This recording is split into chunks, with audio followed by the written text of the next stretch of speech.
would they do that? Because if that person was telling lies, why would they care if they were lies, right? If somebody's lying about you, yes, you're going to defend yourself. But perhaps then they would approach and say, these are lies, but they won't even approach because they know that the truth remains.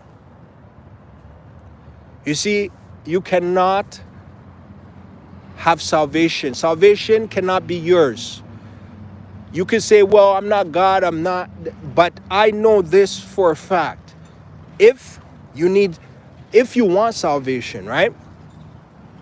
This is 100%. Truth has to be your cup of tea.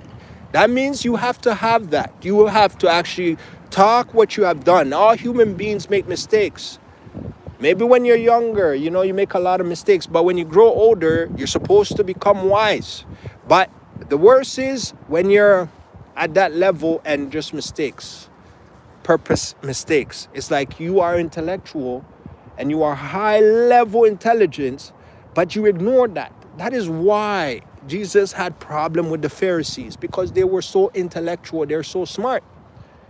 But they used their intelligence for evil purposes, to deceive, to steal, and to destroy their own people. And because of this, many issues came out of it. Because think about it. If the reality is how you live your life is true, but the lie is what many people are using to run like Olympics around the track. They're going around the track, running around, thinking that they can run around, right?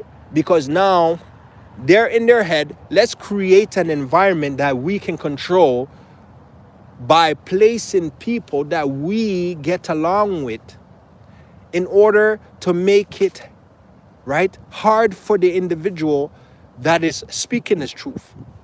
I never once said force people to listen to what I am saying. It is your choice. But think about it in your life. Think about all the spiritual attacks. Think about all the visions that you have, or what visions that you're supposed to have, but you never get them. Why these blocks are taking place. Like I said, truth is the blueprint of your salvation. It is the blueprint of how you will get to heaven. Christ came, he talked, but he just made sure it was always truth that he talked to the people. And he let them know that if you know the truth, it is much different than if you don't know. And your judgment is different. What you don't know, you can't hold somebody accountable for something that they don't know.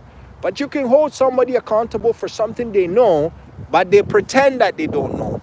Or you can hold somebody accountable for something that they say they know, but they don't really know, because they themselves already admitted that they know, right? Purely. The world of spirituality is about truth.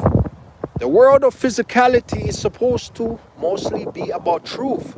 However, we know that that is far from that. And because it's far from that, that changes the narrative of what needs to be done. People actively try to prevent you from elevating, from growing, from being motivated for bringing change to a society that needs change because of the destructions of the land. What is going on? That destruction happens every single day here. And this is bloodshed on the land. How do you think God is going to do? What do you think he's going to do? Like I said, what I said is final.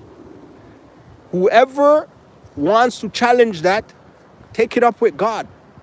Because there's certain people that are sent to the land to cleanse the land. What they say goes, because they have a heart for the land. And they know not just anyone will come forth to say it. You have to be prepared to what? to carry the truth, to die with the truth. You have to